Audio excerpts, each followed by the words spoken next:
आप सभी की इच्छाओं को नमन। आज हमारे साथ हैं हमारे स्वामी अरविंदानंद गिरी जी महाराज, जो थानापति हैं आह्वान अखाड़े में। जो अखाड़ा परिषद है हमारे भारत की, सनातन धर्म की, पूरे संतों की रक्षा सुरक्षा और उनकी सहायता और किस तरीके से धर्म को आगे बढ़ाना है उसके लिए। और महाराज जी का एक बहुत बड़ा सफल आयोजन अभी आपने देखा, कुंभ हुआ भारत के अंदर, विश्व के सभी देश उसमें शिरकत किया और महाराज जी की उसमें मुख्य भूमिका रही थी। जो एक मेन टीम बनती है संतों की, उसमें महाराज जी ने अपनी भूमिका निभाई। महाराज जी वैसे डॉक्टरेट की हुई है, महाराज जी PhD हैं और संतों को लेकर के बड़े ही सक्रिय रहते हैं अपने धर्म के लिए।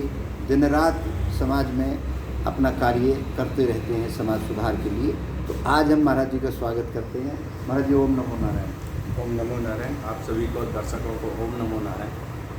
महाराज जी, हमारे दर्शक और ये सारी दुनिया ये जानना चाहती है कि आपकी ज़िंदगी का जो ये सफ़र रहा, कहाँ से कैसे कब, जब से आपको होश हुआ है और अभी हम यहाँ बैठे हैं, इसको आपने 5 मिनट में ख़त्म करना है। और इस 5 मिनट में अपने दर्शकों को, अपने भक्तों को ये बताना है कि ज़िंदगी में कैसे कैसे आपने कठिन रास्तों को पास किया और कब ऐसे चमत्कार हो जाते हैं, कब प्रभु हमारे हाथ पकड़ करके हमें उन गड्ढों से, उन परेशानियों से निकाल देता है। 5 मिनट में आप बताएं। पहले तो आपका बहुत बहुत धन्यवाद। आपने मेरे को इस लायक समझा कि आप मेरे जीवन के बारे में कुछ जानना चाहें। और सभी जितने भी अपना जीवन जीते हैं, सबकी जो है जीवन में कुछ ना कुछ विशेषताएं होती हैं। और जो व्यक्ति कठिनाइयों से उभरता है या कठिनाइयों में जीवन जी के आगे का सफ़र तय करता है, तो उसके पास अच्छे अच्छे अद्भुत एक्सपीरियंस होते हैं और वो समाज को एक नई दिशा दे सकता है और वो समाज को अच्छी दिशा की तरफ ले भी जा सकता है। जैसे कि मेरे अपने जीवन की मैं आपको अपनी बात बताऊं तो मेरा जीवन जैसे कुछ दिन गांव में गुजरा, फिर उसके बाद मैं शहर में गुजरा, फिर बहुत अच्छे शहरों में गुजरा और फिर बहुत अच्छी कंट्री में गुजरा। तो ऐसे मेरे जीवन की विशेषताएं बढ़ती चली गई और जहाँ जहाँ मुझे कठिनाइयाँ आई वहाँ मैंने कठिनाइयों का सामना किया, ना कि उनसे मुँह मोड़ा। और उसके बाद फिर रास्ते बहुत अच्छे सुगम होते चले गए। जहाँ कांटे थे वहाँ फूल खिलते चले गए, जहाँ लोग विपरीत मिलते थे वो प्रीत होते चले गए, जहाँ हवाएं दूसरे रुख की थी वो अपने रुख की तरफ होती चली गई और फिर अपना काफिला बनता चला गया और हम आगे बढ़ते चले गए। और एजुकेशन में, जॉब में और प्रैक्टिकली लाइफ जो हमारी गांव में रही, परिवार में रही, वो भी बहुत अच्छी रही। सब लोगों का बड़ा सहयोग रहा। और मेरी एक गुरु थी, वो मुझे पढ़ाती थी बचपन में, उनका जो है राजकुमारी शर्मा नाम था। तो उनके पिताजी को हम भी पिताजी कहते थे, वो भी पिताजी कहते थे। वो प्रिंसिपल थे इंटर कॉलेज में। तो वो सब लोग मुझे बड़ा स्नेह करते थे, वो उनके साथ पला बड़ा हुआ। तो उन लोगों ने मुझे बहुत अच्छे संस्कार दिए। उसके बाद मैं आगे चलता चला गया जो उन्होंने सिखाया था। और फिर मैंने देखा कि जब जीवन का पड़ाव आया तो समाज जीवन तो जी रहा है लेकिन दिशा नहीं है समाज के पास। धन तो है लेकिन उपयोग नहीं है, उपयोग का पता नहीं। इच्छाएं तो हैं लेकिन जागृत नहीं है। तो इस वजह से फिर मैंने सोचा कि अगर हम एक एक करके भी कुछ चुनिंदा लोग भी इस समाज को सही दिशा की तरफ ले जाने की कोशिश करेंगे, अगर सब नहीं गया तो कुछ भी चले गए, तो फिर भी समाज का हम सोचेंगे कि हमने इस जन्म में आके कुछ ना कुछ सत्कर्म किया। और संसार में इच्छाएं हैं तो सब कुछ है, इच्छा नहीं है तो कुछ नहीं है। और जो व्यक्ति अपनी इच्छाओं की पूर्ति नहीं कर सकता वो जीवन में कुछ नहीं कर सकता। और इच्छाओं की पूर्ति के लिए भगवान ने भी इस संसार में अवतार लिया, क्योंकि उसकी इच्छा हुई कि ऐसा नहीं होना चाहिए, ऐसा होना चाहिए। और उसका निवारण उन समस्याओं का तभी हो सकता था जब भगवान अवतार लें। तो फिर भगवान ने अवतार लिया क्योंकि उनकी इच्छा जागृत हुई। फिर जो भगवान के साथ रहे, जिन्होंने व्यवस्थाएं बनाई, उनकी भगवान में इच्छा हुई तो भगवान उनके साथ रहे, वो भगवान के साथ रहे। कुछ विपरीत लोग रहे जो भगवान से इच्छा तो नहीं थी तो भगवान के साथ नहीं रहे और भगवान उनके साथ नहीं रहे। लेकिन भगवान ने उनको भी अच्छा रास्ता दिखाने की कोशिश की सभी युगों में। आके रामचंद्र जी ले लो या कृष्ण भगवान ले लो या हमारे और इष्ट देवगण ले लो, सभी ने अच्छे अच्छे रास्ते दिखाए, लेकिन जो उन पे चले तो वो मूल्यवान हो गए और जो व्यक्ति उन पे नहीं चला तो उनके कुल का नाश हो गया। तो इसलिए इच्छा जरूरी है। अगर इच्छा है तो आप संसार में हैं, इच्छा नहीं है तो कुछ भी नहीं। बहुत बढ़िया। महाराज जी, आप सनातन धर्म में जन्म लिया, ये तो परमात्मा की बड़ी अच्छी कृपा रही कि हम सब सनातन में पैदा हुए और सनातन ही सबसे मूल जड़ है। बाकी तो सब हम उनको क्या कहें, सब अपनी अपनी विचारधाराएं कह सकते हैं। तो क्या अभी आपको ऐसा लगता है कि सनातन धर्म के अंदर कुछ गलत चीज़ें बाहर के लोगों के द्वारा या कुछ ऐसे षड्यंत्रकारियों के द्वारा इनबिल्ट करी जा रही हैं? कुछ ऐसा लगता है कि कहीं ना कहीं सनातन धर्म को धूमिल करने की कोशिश की जा रही है? आपका क्या मत है इसका? हाँ, इसकी कोशिश तो की जा रही है लेकिन होगा नहीं। हाँ, हुआ तो कभी से भी नहीं। जी जी। क्योंकि सनातन परमात्मा का लगाया हुआ एक स्तंभ है और इसको धूमिल करना बड़ा कठिन है। और हमेशा से ऐसा होता आया है कि इसको तोड़ा जाए, इसको धूमिल किया जाए और इसको जो है नष्ट किया जाए। लेकिन आप कोशिश कर सकते हो लेकिन कामयाब नहीं हो सकते। कई सारी चीज़ें जीवन में हमारी ऐसी होती हैं जिनके लिए हम कोशिश करते हैं लेकिन कामयाब नहीं होते, क्योंकि वो कामयाबी आपकी तरफ है ही नहीं। मूर्ख अमूर्ख दो व्यवस्थाएं होती हैं जी। तो अच्छे लोग जो होते हैं जी। वो मूर्खों की तरफ आकर्षित नहीं होते और वो अपनी व्यवस्था बना लेते हैं। मूर्ख जो है वो अच्छे लोगों को धूमिल करते हैं, अच्छे लोगों को बदनाम करते हैं, अच्छे लोगों का अहित करते हैं, अच्छे लोगों का हनन करते हैं, अच्छे लोगों को नष्ट करने की कोशिश करते हैं, अच्छे लोगों का स्वाभिमान गिराने की कोशिश करते हैं। लेकिन उनकी इच्छा अनुसार होता तो होता रहता है लेकिन होता नहीं। हाँ, मूल में जब जाते हैं लास्ट में तो उनके हाथ कुछ नहीं लगता। हाँ, उन्हें लगता है, वहम होता है कि हमने कुछ प्राप्त कर हाँ, लिया, लेकिन ऐसा होता नहीं। लास्ट में कुछ नहीं मिलता। बहुत तो यही मेरा मन है और ये मैं कहना चाहता हूँ और यही मेरी इच्छा है कि हमारे सनातन में जो ऑटोमेशन आया है वो बहुत बहुत बहुत एक खतरनाक मोड, पोजीशन, स्थिति या फिर स्टेप ये सब कह सकते हैं। तो बहुत खतरनाक है। क्यों? क्योंकि अभी आज की डेट में 5 साल के बच्चे, 4 साल के बच्चे पे मोबाइल है और नेट है उसमें। आप उसमें ये जज नहीं कर सकते कि उसमें कब क्या निकल आए। और जो हम देखते हैं वैसे ही हम होते चले जाते हैं, क्योंकि मानव पे सबसे ज़्यादा असर संगत का पड़ता है। और मैं तो ये कहता हूँ कि संगत के साथ साथ जितने भी जीव होते हैं उन सभी पे संगत का असर पड़ता है। हमारे जैसे हम सभी को, मानवों को घोड़ा पालने का शौक़ है, तो घोड़ा वैसी हरकत करने लगता है जैसे हम सब लोग होते हैं। हम आएंगे तो हाथ पैर हिलाएगा, हमें स्नेह करेगा, हमें इशारे करेगा, अपने पास ले जाएगा, बैठाएगा। तो फिर जैसे हम घोड़ों पे रहते हैं तो वैसे ही शरीर में हमारे फुर्ती घोड़े जैसी हो जाती है। दोनों के एक दूसरे के कुछ ना कुछ गुण ऐसे मिलने लगते हैं जिनसे कि ये पता चलता है या तो ये इसको जानता है या ये इसको जानता है, या ये पता लगता है कि दोनों एक दूसरे को जानते हैं और एक दूसरे के प्रेमी हैं। तो ऐसे ही मोबाइल से शिक्षा नष्ट हो रही है, संस्कार नष्ट हो रहे हैं। हम स्कूल में जाके कहते हैं बच्चा मोबाइल बहुत देखता है, लेकिन हम ये नहीं कहते कि मोबाइल हमारा है, हम इसको बंद कर दें, हटा दें। जिनके पास आपका बच्चा 4 घंटे के लिए जा रहा है उनको तो शिकायत कर रहे हो। जो आपके साथ रह रहा है, आपने पैदा किया, फैसिलिटी आपने दी है, आप अपने अंदर सुधार नहीं कर रहे हो। हाँ, इसलिए गलती हमारी है। तो इसलिए हमें अगर कुछ करना है तो आने वाली पीढ़ी पे ध्यान देना होगा। महाराज जी, गाय माता हमारे ही धर्म में, हमारे ही शास्त्रों में गाय को माता कहा गया है, माँ का दर्जा दिया गया है और है भी माँ, क्योंकि उनके दूध पी पी करके हम बड़े हुए हैं। तो गाय माता की दुर्गति बाहर के देशों में तो चलो जो हो रहा है उस पर तो हमारा अंकुश नहीं है, लेकिन हमारे देश में भी कहीं ना कहीं हमारी गाय माता की दुर्गति नज़र आ रही है। उसके बारे में क्या?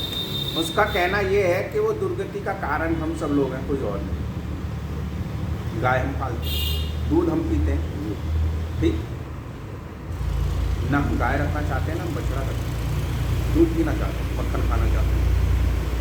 अगर हम रखते भी हैं तो फिर कुछ दिनों बाद में उसको हम अफोर्ड नहीं कर पाते, उसको हम मतलब उसका खर्चा वहन नहीं कर पाते, तो फिर हम उसको ऐसे ही छोड़ देते हैं। जैसे जैसे हमने गाय छोड़ी है वैसे वैसे हमारे संस्कार छोड़ दिए। गाय को छोड़ दिया, माँ बाप को छोड़ दिया। हम अपनी गाय को गौशाला में ले जाते हैं क्योंकि दूध नहीं दे रही है, 2000-2100 रुपये देते हैं, गौशाला में रख देते हैं। वैसे ही हम अपने माँ बापों को हॉस्टल में ले जाते हैं, उसमें पैसे देते हैं और माँ बापों को छोड़ देते हैं। और ये भारत का चलन था नहीं, गुरुकुल तो थे लेकिन वृद्धाश्रम नहीं। और जब हम अपने माँ बापों को ले जाते हैं तो हमारी जो बॉर्न जनरेशन है, जो बहुत छोटी जनरेशन है, वो हमारे साथ होती है, वो बहुत जल्दी एक्सेप्ट करती है, वो बहुत तेज़ी से एक्सेप्ट करती है कि हमारा एटीट्यूड क्या है कि और हम इस सोसाइटी में क्या कल्चर अपडेट कर रहे हैं। जब वो अपने दादी दादाओं को अनाथालय में मिलने जाते हैं या उनको छोड़ने जाते हैं तो फिर वो भी यही सोचते हैं कि वो एक दिन तो मदर फादर को भी यहाँ आना है, तो फिर वो पहले ही तैयारी कर लेते हैं। और जब वो एजुकेशन में होते हैं तो बाहर चले जाते हैं, माता पिता घर रहते हैं। जब वो जॉब में आ जाती है, शादी हो जाती है, तो फिर जब माता पिता किसी योग्य नहीं होते फिर वो उनको गौशाला में गौशाला मतलब वो तो आदमी शाला हो गई हाँ, तो उसमें छोड़ देते हैं और कभी उनसे मिलने भी नहीं आते। कभी बहुत कोई रेयर केसेस हुआ, उनका कोई बेनिफिट हुआ, कोई प्रॉपर्टी की डीड हुई, प्रॉपर्टी सिग्नेचर हुए या कुछ हुआ तो आ गए, अन्यथा नहीं आते। दूसरा, आजकल तो ऐसा भी हो गया है कि कैजुअलिटी हो गई तो फ़ोन कर देते हैं कि आप ही इनका अंतिम संस्कार कर दो, हम कैसे। और हम लोग तो जैसे करते हैं क्योंकि हमारे अंदर संस्कार है, हम तो वो कार्य करेंगे, लेकिन वो लोगों में वो संस्कार है नहीं और उन्होंने जो है हमारी संस्कृति को भी नष्ट करने में पूरी अहम भूमिका निभा रखी है। लेकिन ये तो परमात्मा की सनातन पे कृपा है कि ऐसा किसी पे हो नहीं पाया है आज तक और इनसे भी होगा।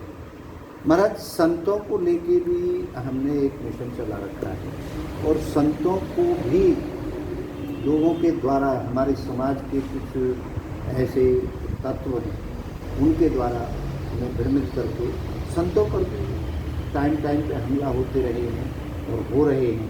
संतों की ज़मीनें जहाँ पर वो अपने तपस्या किए हमारे संत महात्माओं ने, ज़मीनों को भी इस दृष्टि से देखा जाता है कि अब तो ये महाराज क्या जब हो, महाराज लगाओ और यहाँ बिल्डिंग खड़ी हो जाए बढ़िया से। तो ये भी एक कारण है कि क्योंकि जहाँ पर हमारे संत महात्माओं ने बैठ करके संदेश दिए, लिखे, अपना तप किया, उन तप की भूमियों को भी हमारे लोगों के द्वारा ऐसा भी किया जा रहा है। इसके बारे में आप क्या कहते हैं कि क्या संदेश? इसके बारे में मैं ये कहना चाहता हूँ कि जब संस्कार नहीं है तो सम्मान भी नहीं, और जब जब संस्कार नष्ट होते हैं तब तब साधु की प्रतिष्ठा पे भी हमला होता है और इसके लिए फिर कोई ना कोई युद्ध छिड़ता है। और अभी संतों के ऊपर जो अत्याचार हो रहे हैं, संतों के ऊपर कुछ ध्यान दिया नहीं जा रहा है गवर्नमेंट की तरफ से भी, समाज की तरफ से भी। समाज ये चाहता है कि संत है तो हमारी बोले तो कस्टडी में रहे या फिर हमारी बात माने, हमारे अनुसार जीवन जिए, जबकि ऐसा नहीं है। जब वो संत बन गया तो अपना जीवन अपने अनुसार जिएगा। ऐसा कहा जाता है कि साधु शेर और सरफ ये किसी के दबाव में नहीं रहते, इनका कोई क्षेत्र नहीं होता और इनको किसी से प्रीत भी नहीं और इनको किसी से दुश्मनी भी नहीं और इनको किसी से मोह भी नहीं होता और ये किसी के भाव में भी नहीं बहते। तो ऐसी ऐसी व्यवस्थाएं जीवन में हैं। तो ये व्यवस्थाएं जो हैं अभी व्यवस्थाएं चल रही हैं, तो अब व्यवस्था देखते हैं कि भी कैसे व्यवस्था बनेगी। महाराज, ये जो संत समाज है ये इन परेशानी जो समाज को मार्गदर्शन करता रहा है संत समाज हमेशा से। जैसा कि हमने अभी इसी साल हमारा कुंभ संपन्न हुआ है विश्व के अंदर इतना बड़ा जनसमूह आज तक कहीं भी नहीं जो हमारा होता है। तो क्या जब लोग यहाँ हमारे कुंभ में आते हैं, हमारे संतों से आशीर्वाद लेकर के जाते हैं और उनके सानिध्य में रहते हैं महीनों, तो कहीं ना कहीं हमारे संस्कारों में कमी आ गई है संत समाज के में, या हम समझा नहीं पा रहे हैं इतनी बड़ी जनता को ये बदलाव नहीं हो रहा है उनके संसार के। देखो 64 करोड़ लोगों ने अब बार स्नान किया तो वहाँ पे आए, और हो सकता है कुछ कम ज़्यादा किया हो, हाँ थोड़ा, लेकिन संख्या कुछ ऐसी है गवर्नमेंट के अनुसार। तो किसी भी सनातनी ने ये नहीं पूछा किसी से कि तुम किस धर्म के आए, और ये नहीं पूछा तुम किस जाति के ये आए, खूबसूरती है हमारे धर्म। और किसी को ये नहीं कहा कि आपको यहाँ भोजन नहीं कराया जाए। सरकार ने अच्छा अरेंजमेंट किया था, योगी जी ने बहुत अच्छा अरेंजमेंट किया, सराहनीय था, लेकिन सरकार की तरफ से भोजन वगैरह की ऐसी व्यवस्थाएं थी नहीं, तो साधुओं ने ये पूरी पहल उठाई हुई थी, साधु सारा काम कर रहे थे, और वैसे भी साधुओं को करना चाहिए। और अच्छी से अच्छी नीति वहाँ बनाई गई, और सभी लोगों ने किसी साधु के यहाँ, किसी उस साधु के यहाँ, किसी इस अखाड़े में, किसी उस अखाड़े में शरण ली और सब लोग रहे, किसी से कोई दान दक्षिणा नहीं ली गई। और जिन्होंने दी वो बात अलग है, लेकिन साधुओं ने किसी ना कुछ, हाँ कुछ लोगों ने प्रोफेशनल वहाँ कुछ प्लेटफॉर्म्स स्टैंड किए थे जहाँ पे उन्होंने अपने रूम्स और ये बनाए थे, तो उन्होंने जो भी लिया हो उसमें हमें तो कोई ऐसा कुछ वो है नहीं, लेकिन संतों ने ऐसा कुछ नहीं किया, और संतों ने किसी से भेदभाव नहीं किया। और ये ही नीति सिखाती है और ये व्यवस्थाएं बताती हैं कि संत क्या कर सकते हैं और आप क्या कर सकते हैं। 64 करोड़ लोग ये बता दो कि संतों को क्या व्यवस्था दे रहे हैं, और 64 करोड़ लोग ये बता दें कि संतों ने उनको क्या व्यवस्था इस कुंभ में नहीं दी। मैं दूसरी बात ये जानना चाह रहा हूँ महाराज जी, या तो वो एंटरटेनमेंट के हिसाब से पहुँचे 64 करोड़ लोग, इसको अन्यथा मत लेना, और अगर उन्होंने थोड़ा थोड़ा भी संतों के सानिध्य में रह करके अपने धर्म को, अपने जीवन को, अपने संस्कारों को जाना, तो बदलाव आ जाना चाहिए। बहुत बदलाव आया। सेलिब्रिटीज़ में जो बहुत दिग्गज है पूरी दुनिया के, उन लोगों ने संदेश दिया है कि सनातन है तो सब कुछ है, नहीं तो कुछ नहीं। और संतों ने भी सभी का सम्मान किया है और सबको दीक्षा और संदेश दिया है कि हम सब योग्य हैं, पढ़े लिखे हैं और ऊंची ऊंची पोस्टों पे बैठे हैं, सब लोग अच्छे से अच्छे ओहदेदार हैं, सब लोगों पे अच्छे अच्छे दायित्व हैं, और नीचे वालों लोगों ने सपोर्ट किया है, और आप ही व्यवस्था को नहीं बना पा रहे हो, तो मुझे कभी कभी ये लगता है कि आपको संतों से सीखना चाहिए जी। जैसे ये मेरा मुद्दा नहीं है, लेकिन देश का मुद्दा है, तो मैं तो कह रहा हूँ, पर मैं इससे बहुत दूर रहता हूँ, मेरा राजनीति से कोई लेना देना नहीं। योगी जी संत हैं, कुंभ लगाया संतों के लिए और जनता के लिए पूरी व्यवस्था की, वहाँ सभी गए, संतरी से लेके मंत्री तक सब लोग गए, सबने डुबकी लगाई, सबने जो है संगम में स्नान किया, और सभी बुद्धिजीवी लोग थे, जितने भी हाई लेवल पे बैठे हैं, जितने देशों के लोग बैठे हैं, वो सब नीचे वाले लोगों ने तो बिठाए हैं। वो इसलिए नहीं बिठाए कि वो एक दूसरे के ऊपर अत्याचार करें, वो इसलिए बैठाए कि एक दूसरे के साथ समानता रखें और आप भी योग्य बने, औरों को भी योग्य बनाएं। लेकिन अब ऐसा नहीं हो रहा है। अच्छा, अब ऐसा हो रहा है कि इस देश ने तरक्की की है तो क्यों की है? एक दूसरे से व्यापार करने की तो व्यवस्था भंग कर रहे हैं, लेकिन दुश्मनी करने की व्यवस्था पूरी बना रहे हैं। अगर आपको सब जितने लोगों ने वोटिंग की हो और इसलिए की हो कि आप एक दूसरे दुश्मनी करो, तो उसका आप मेरे को सत्यापन दें। जब आपको दी नहीं है तो आप क्यों कर रहे हैं? आपने हाथ जोड़ के आग्रह किया था सभी लोगों से, चाहे वो पुतिन हो, ट्रंप हो, चाहे वो पाकिस्तान हो, हिंदुस्तान हो, चाइना हो, यूरोप हो, एशिया हो, कोई सब हाथ जोड़ के आग्रह करते हैं कि आप हमें एक बार सत्ता संभालने दें, हम आपको सुख देंगे। लेकिन जब आप कुर्सी पे आते हैं तो आप सिर्फ और सिर्फ अपने सुख को छोड़ करके जितने भी लोग होते हैं उनको दुख देने की कोशिश करते हैं। तो कहाँ आपको शिक्षा मिली? और यही कारण है पतन का। मोदी जी ने सबकी व्यवस्था बनाने की कोशिश की है, क्योंकि उनको पहले शिक्षा नहीं मिली। मोदी जी को दीक्षा मिली, और जिनको दीक्षा मिल जाती है और बाद में शिक्षा मिलती है वो जीवन में उन्नति करते हैं। जिनको शिक्षा मिलती है और दीक्षा नहीं मिलती वो जीवन में उन्नति नहीं करते, उनको समाज का अनुभव नहीं होता। समाज को चलाना और समाज के साथ रहना ये बहुत कठिन कार्य है। तो आपने महाराज जी बहुत मूल और मर्म की बात करी, दीक्षा। और हमारे यहाँ भी, हमारे संत समाज में भी ऐसी व्यवस्थाएं हैं कि डाकुओं को भी, जिन्होंने पूरे जीवन भर गलत काम करे, अन्याय करे, इतिहास गवाह है, वो जब संतों की शरण में आए तो वो सबको छोड़ करके और ऐसे तपस्वी और ऋषि बने जिन्होंने इतनी बड़ी बड़ी ग्रंथ और वो लिखे। दीक्षा में तो महाराज जी वो शक्ति है, और ये केवल दीक्षा शब्द है, ये केवल सनातन में मिल सकता है। किसी भी परंपरा, किसी भी जो भी धर्म कह रहे हैं अपने आप को, धर्म तो खैर एक ही है और वो है सनातन। बाकी जो भी पंथ हैं, जो भी विचारधाराएं हैं, महाराज जी 500 से ज़्यादा विचारधाराएं हैं इस धरती पर। 8.5 अरब पॉपुलेशन, हर अपने तरीके से मानता है, जीता है, व्यवस्थाएं अपने तरीके से अवेल करता है। हमारी जो व्यवस्था रही है सनातन धर्म की, वो वसुधैव कुटुंबकम की रही। हमने हमेशा से जीव जंतु, निर्जीव, सजीव सबको पूजा है, सबको सम्मान दिया है, लेकिन दूसरी किसी भी व्यवस्था में ये चीज़ें हमें दूर दूर तक नज़र नहीं आती।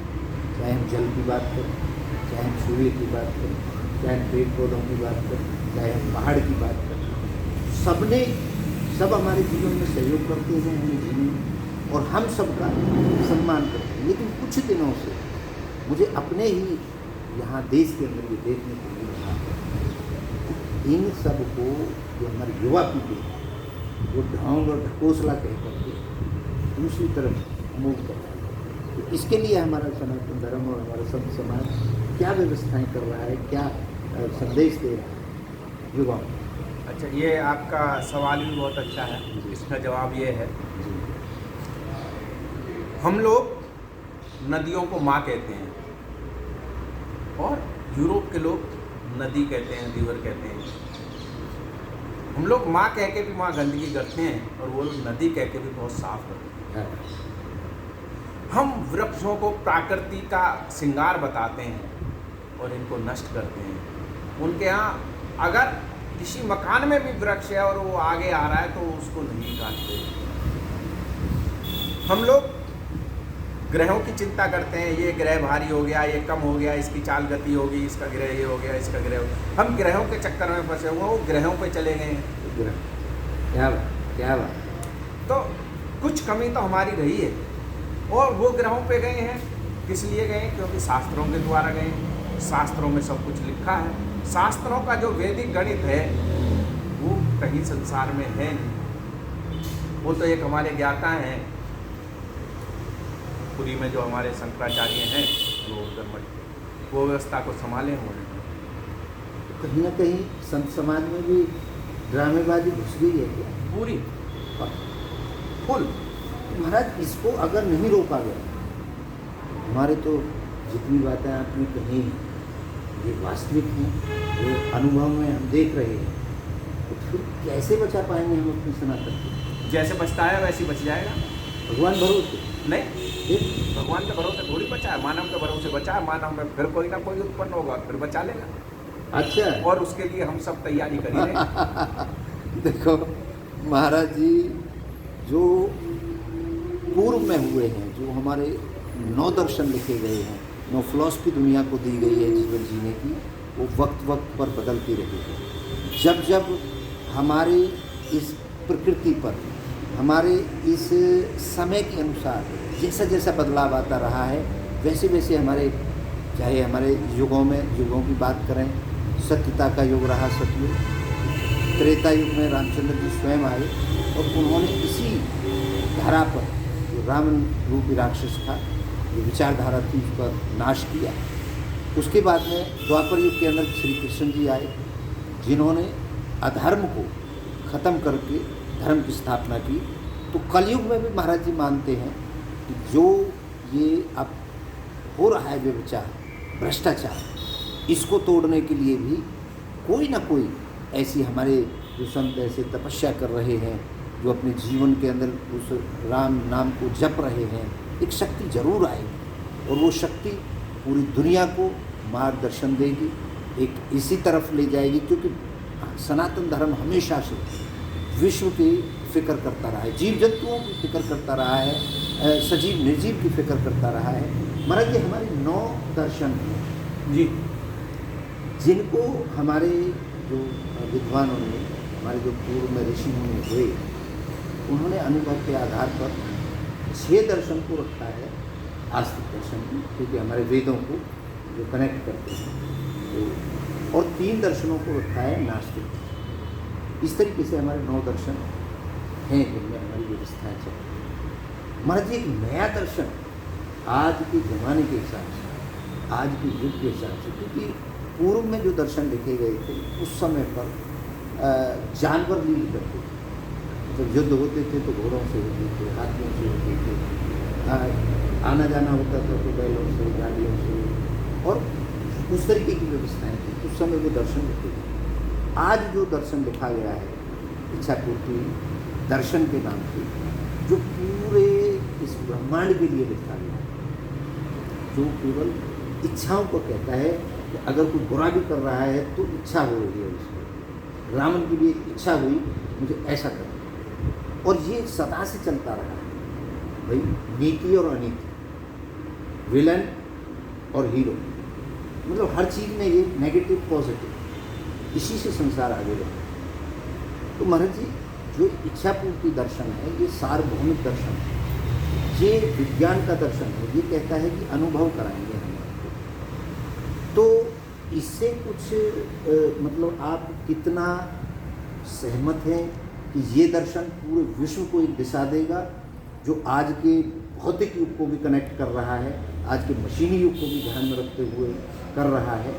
तो इस इच्छा पूर्ति दर्शन के बारे में आपका क्या ख्याल है? क्योंकि 100 से ज़्यादा फिलॉसफी हैं विश्व में, लेकिन हमारी जो 9 फिलॉसफी हैं, 9 दर्शन हैं, ये आज तक इनका कोई तोड़ नहीं रहा है। तो आप ये मानते हैं कि सनातन धर्म में बैठ कर के जो लिखेगा वो विश्व का मार्गदर्शन करेगा, या कहीं ना कहीं इसमें कोई दिक्कत हो सकती है? आप क्या मानते हैं? देखो मैं ये मानता हूँ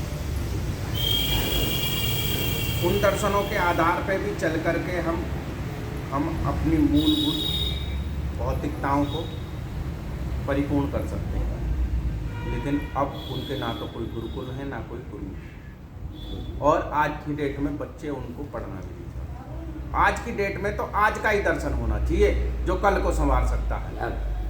क्या जो उन बच्चों के मोह जो भंग हो रहे हैं उनको रोक सके, और तभी व्यवस्था बने। तो इस दर्शन को आप किस तरीके से विश्व पटल पर लेकर के जाएंगे ताकि विश्व का हर जो व्यक्ति है उसका लाभ ले सके? हाँ, आपकी बात ठीक है। जब हमारी कुछ चीज़ें समाज के हित में होती हैं तो समाज भी फिर हमारे हित में होता है। तो आप 1 की तरफ जाएंगे, फिर 1 10 की तरफ लेके जाएगा, वो 100 की तरफ लेके जाएगा, 100 1000 की तरफ लेके जाएंगे, 1000 लाख की तरफ ले जाएंगे, लाख करोड़ की तरफ ले जाएंगे, और इस वाले उस तरफ ले जाएंगे, उस वाले उस तरफ ले जाएंगे, चारों तरफ चला जाएगा। जी नहीं, अब जैसे आपने गुरुकुल की बात करी, बहुत बढ़िया। तो जो ये रिसर्च, जो ये दर्शन है, ये एक रिसर्च सेंटर भी बनाने जा रहा है। खाली ये नहीं किताब दे के पढ़ा दिया। अगर हम जीवन पे रिसर्च करें और फिर उसको समाज के पटल पर रखें तो हम मानव कहलाने के लायक, क्योंकि मानवता का कार्य ये शोध करना और समाज को सौंप देना, और जितनी भी शोध हों समाज के हित में, समाज की कल्याणकारी। क्योंकि समाज के लिए सभी काम नहीं कर सकते, सभी लेकिन एक सभी के लिए काम कर सकता है। और हमारे साधु संत और ऋषि मुनि तो सबके लिए करते रहे हैं। ये तो हमारा इतिहास है। उन्होंने कभी अपने लिए नहीं किया, क्योंकि सैकड़ों सैकड़ों साल तक हिमालय में बैठ करके तपस्या करके वो समाज को दे के गए हैं। तो महाराज जी, आप कोई ऐसा पल याद करें, क्योंकि आप तो बहुत विद्वान हैं, आपने डॉक्टरेट करी है, आप कोई ऐसा पल बताएं हमें कि जब जीवन में आप इच्छा रहित हो पाए, जब से आपको हो।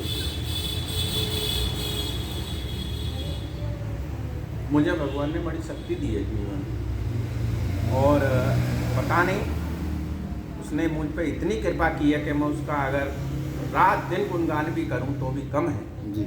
और मेरी इच्छाएं उसने हमेशा पूर्ण की, कभी अपूर्ण नहीं रही। हाँ, दिक्कतें जरूर आई हैं, पर उसके समाधान निकले और वो पूर्ण हो गई हैं। तो मैं भगवान पे बहुत भरोसा करता हूँ और भगवान को जो है बड़ा अपना आराध्य मानता हूँ, और उसी की एनर्जी के अनुसार ही मैं कार्य करता हूँ। वो सारे कार्य सिद्ध होते हैं। जब हम अपने ऊपर कॉन्फिडेंस लेते हैं कि हम कर देंगे, तो उस कार्य में हम सफल नहीं हो पाते, क्योंकि हमें सभी कार्यों में भगवान को साक्षी रखना चाहिए। तो अगर भगवान को साक्षी रखोगे तो सभी कार्य सफल होंगे। मैं ये जानना चाहता हूँ महाराज जी, आप ध्यान करके बताएं, कोई ऐसा पल आपके जीवन में आया है, चाहे भगवान को प्राप्त करने के लिए, चाहे अच्छाई करने के लिए, चाहे प्रेम करने की हो, चाहे आशीर्वाद देने की हो, चाहे कोई भी दिनचर्या की बात हो, तो ऐसा पल आपके जीवन में आया है जब आप ये समझ में इच्छा रहित हो गए, वो जानना चाहते हैं। इच्छाएं मतलब इच्छा खत्म होना भी इच्छा है। हाँ, ऐसा कई बार हुआ है। ऐसा हुआ है? कई बार हुआ थोड़ा है। सा हमारे दर्शकों को बताएं। हाँ, एक बार मेरी इच्छा थी कि मैं प्लेन में जाऊं और अपने गुरुजी को ले जाऊं। मैं गया और मुझे मालूम है कि इस समय प्लेन जाएगा और प्लेन की पूरी व्यवस्था भी होगी और सब कुछ हो गया। उस दिन ना मैंने भजन किया, ना पूजन किया, कुछ नहीं किया, और मेरी आंखों के सामने ही हमको और गुरुजी को बैरक वापस लौटना पड़ा। हम प्लेन चली जाते हैं। इच्छा पूर्ण नहीं हुआ। नहीं, मैं पूर्ति की और पूर्ण ना हो उसकी बात ही नहीं कर रहा हूँ।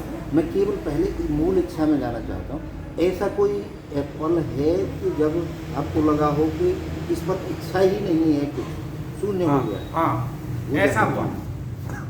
मैं एक बार गंगोत्री गया हुआ था और गंगोत्री जा कर के जिस महात्मा के पास गया था, उस महात्मा से मिलना बड़ा कठिन था। तो लोग बड़ी बड़ी लंबी लाइन लगा के उसके पास रहते थे और वो मिलता नहीं था। और पता नहीं मुझे क्या हुआ कि मैं वहाँ बैठा, तो वहाँ साफ़ सफाई मैंने की, तो अंदर तपस्या करते थे वो महात्मा। फिर मैंने वहाँ साफ़ सफाई की, ना वहाँ खाने के लिए ना पीने के लिए कुछ नहीं। एक घड़े में थोड़ा जल रखा था और दिग्गज से दिग्गज महात्मा आते थे, लेकिन कोई दर्शन नहीं, कोई कुछ नहीं, चले जाते। तो मैं 4 दिन तक वहाँ जो है रहा, और मैंने जब वहाँ भजन किया तो मेरी सभी इच्छाएं खत्म हो गई कि मुझे अब कुछ नहीं करना, और मैं वहाँ भजनों में रम गया और मैं बड़ी व्यवस्था के अनुसार वहाँ रहा। फिर मेरे को अखाड़े से मेरे गुरुजी और मेरे पंचगुरु, ये सब ने मुझे ढूंढा, और ये मुझे ढूंढते ढूंढते किसी ने बता दिया वो वहाँ गया है, ये मुझे लेकर के आए। वहाँ मेरी इच्छा खत्म हो गई थी कि अब मेरी कोई इच्छा किसी चीज़ की है ही नहीं, शून्य हो गई। हाँ, और उन महात्मा के दर्शन मुझे हुए रात को। फिर उन्होंने मुझे, बहुत कम बोलते थे, उन्होंने मुझे कम से कम भी 10 मिनट बात की और बोला कि मैं 10 साल में इतना बोला हूँ, और मुझे बड़ा स्नेह किया। और उसके बाद उन्होंने, मेरा तो जीवन ही बदल गया जब उन्होंने आशीर्वाद दिया। और वो मेरा एक ऐसा पल था कि मैं सब कुछ, ना मुझे भूख लगे, ना प्यास लगे, ना किसी की इच्छा हो, ना जिज्ञासा हो, ना आशा हो, ना निराशा हो, कुछ नहीं, शून्य बिल्कुल। ऐसी स्थिति वहाँ है। क्या बात।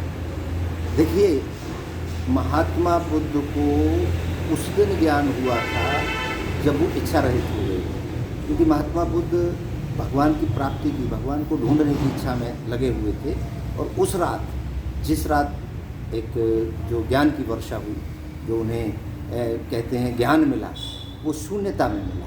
और महाराज जी को भी, महाराज जी ने भी अपना एक सच बताया है। महाराज जी को भी ऐसी जगह पहुंच गए जहां शून्य हो गए, जहां इच्छा रहित हो गए, और वहीं से महाराज जी का जीवन बदला। तो ये जो आशीर्वाद है, ये संतों का आशीर्वाद है, ये बहुत ही अनमोल है। लेकिन हमारे समाज में आज क्या हो रहा है कि संत की इज्जत को, संत के सम्मान को अपने लेवल में बिठा करके देखा जाता है और उसे धूमिल करने की कोशिश करते हैं। इसीलिए ये जो बाढ़ आ रही हैं, ये प्रकोप आ रहे हैं, जो प्रकृति विनाश की तरफ लेके जा रही है, कहीं ना कहीं इसमें हाथ है आपकी विचारधारा का। संत को संत रहने दीजिए, क्योंकि संतों ने, ऋषि मुनियों ने इस दुनिया को मार्गदर्शन दिए हैं। सब, चाहे स्वामी विवेकानंद की बात करें, चाहे स्वामी दयानंद की बात करें, चाहे जितने भी हमारे दर्शन लिखे गए हैं, संत कृपा तो इतनी बड़ी होती है जो डाकू को, आप डाकू को एक ऋषि बना सकती है। ये केवल संत ही आशीर्वाद दे सकता है। तो महाराज जी अब हम इसको क्लोज करेंगे और आप 200 शब्दों में इसको क्लोज करें और इच्छाओं के बारे में एक संदेश दें अपने भक्तों को कि इच्छाओं पे किस तरीके से कंट्रोल रखें, कैसे इच्छाओं पे कार्य रखें और कैसे उनका अनुसरण करें और कैसे संत समाज के लिए अपना जो सम्मान है संत समाज का उसको बना के रखें, ताकि उनकी इच्छाएं आसानी से पूर्ण हो। देखो, इच्छा पूर्ण करने का मेन पर्पज है कि आपका मोटिव अच्छा होना चाहिए, आप में एनर्जी होनी चाहिए। आप में एनर्जी आएगी तब जब आप भगवान का भजन करेंगे, अच्छी संगत करेंगे, माता पिता के साथ रहेंगे, अपनी सोच को पॉजिटिव रखेंगे, अच्छी सोच रखेंगे, अच्छे समाज की स्थापना करेंगे और समाज की व्यवस्था अच्छी बनाएंगे। ओम नमो नारायण। बहुत बहुत धन्यवाद महाराज जी का। महाराज जी बहुत बिजी रहते हैं, लेकिन हमारे आग्रह पर महाराज जी ने इतना वक्त दिया। बहुत भक्त बाहर बैठे हैं जो इंतज़ार कर रहे हैं महाराज जी का। देखिए महाराज जी का कितने लोग इंतज़ार कर रहे हैं। बोलो ओम नमो नारायण। जय हो जय हो। ये महाराज जी की जो कुटिया है वो मच्छगर गांव है IMT के अंदर, वहाँ पर है। तो कभी भी आपको महाराज जी से मिलना हो, महाराज जी का सानिध्य चाहिए, महाराज जी का आशीर्वाद चाहिए, तो आप यहाँ आ सकते हैं। आप सभी की इच्छाओं को एक बार पुनः नमन करता हूँ। आप सबकी जय हो।